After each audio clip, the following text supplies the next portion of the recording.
Okay, so I love the upgrade to the 240 Bravo. I'm talking about the 240 Lima. That's right, that's A, B, C, D, E, 10 letters of upgrades right there, so you know it's good. I was in Weapon Squad back in the day, and we had the predecessor to the M240 Lima, the 240 Bravo. It was as heavy as it was long. You felt like Arnold Schwarzenegger carrying around a Gatling gun that you just ripped off a helicopter.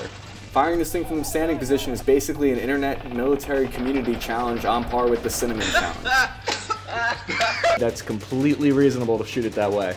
Wait, was he firing that with a blank firing adapter at the end of that barrel? That's pretty badass, soldier. Send those blanks down range. So I'm going to go over a bit about the 240 Bravo and the history of the weapon. Stick around to the end of the video to hear about the new lightweight medium machine gun that's going to be replacing the 240 possibly. Technically, the most senior squad leader is supposed to be in charge of the weapons squad because those beasts can put down 650 rounds per minute when they're going cyclic. But usually privates are stuck with the weapon because those things are a to carry. However, if you're shooting at that rate of fire, you're going to have to change the barrel out every 60 seconds. If you're firing your standard 2 to 3 round burst, that's 100 rounds per minute, and you're going to have to change the barrel every 10 minutes. The maximum effective range is 800 meters for an area target and 600 meters for a point target. By the FM, your standard Army platoon has 1 weapons squad and 2 gun teams in it, made up of 1 machine gunner and 1 assistant machine gunner, whose job is to carry around rounds and make sure that those ammunition is being fed properly into the machine gun. A lot of people probably want to compare the 240 with the Soviet Type 80 or PKM. The 240 Bravo has a slightly higher rate of fire and weighs about 2 pounds more than the PKM. However, I'm of the strong belief that it matters way more who has the weapon than what the weapon is. United States military doctrine and training are way better than the opposing forces that we're facing today.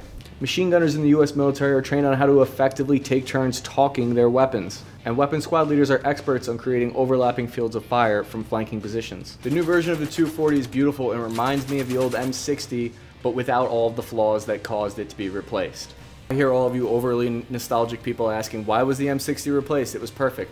No, it wasn't. The M60 was poorly balanced and would occasionally have the kind of jam that you could only clear with a clearing rod in a whole afternoon, which isn't ideal for any kind of situation.